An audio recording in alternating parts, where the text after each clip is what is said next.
دادا جان، جب امام حسین سفر پر تھے تو انہیں راستے میں کوئی ملا تھا کیا؟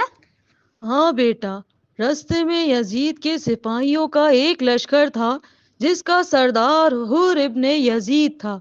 حر کو حکم دیا گیا تھا کہ امام حسین کے قافلے کو روک لے، نہ آگے جانے دے نہ پیچھے جانے دے۔ دادا جان، کیا حر لڑنے آیا تھا؟ نہیں بیٹا، حر لڑنے نہیں آیا تھا، وہ بس امام کا راستہ روکنے آیا تھا۔ جب وہ اپنے سپاہیوں کے ساتھ امام کے سامنے پہنچا تو گرمی کا سخت دن تھا اور حر کے سپاہی بہت پیاسے تھے، ان کے گھوڑے بھی ہانپ رہے تھے، پانی کا ایک قطرہ بھی پاس نہ تھا۔ تو امام نے کیا کیا؟ امام حسین نے اپنے ساتھیوں سے فرمایا کہ ان کے دشمنوں کو بھی پانی پلاؤ اور ان کے پیاسے جانوروں کو بھی پانی دو۔ بیٹا، امام نے دکھایا کہ دشمنی کا مطلب بھوک یا پیاس دینا نہیں ہوتا، بلکہ انسانیت پہلے ہے۔ تو دادا، پھر حر نے کیا کیا؟ حر نے امام کو روکا، کہا کہ آگے نہیں جا سکتے۔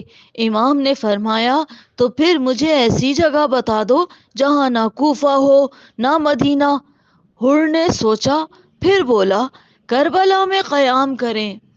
تو دادا جان، حر برا تھا؟ نہیں بیٹا، حر کا دل جاگ گیا تھا، اسے احساس ہونے لگا تھا کہ وہ غلط ہے، کہ امام حسین حق پر ہیں۔ کئی راتوں تک وہ بے چین رہا، پھر آخر کار حر امام کے خیمے میں آیا اور کہا، مولا، کیا میری توبہ قبول ہوگی؟ تو دادا جان، امام نے کیا کہا؟ امام نے کہا، حر، تو دنیا و آخرت میں آزاد ہے۔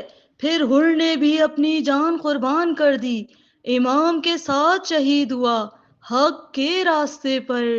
دادا، میں بھی حر جیسا بننا چاہتا ہوں، جو غلطی پہ ہو کر بھی حق پر آ جائے۔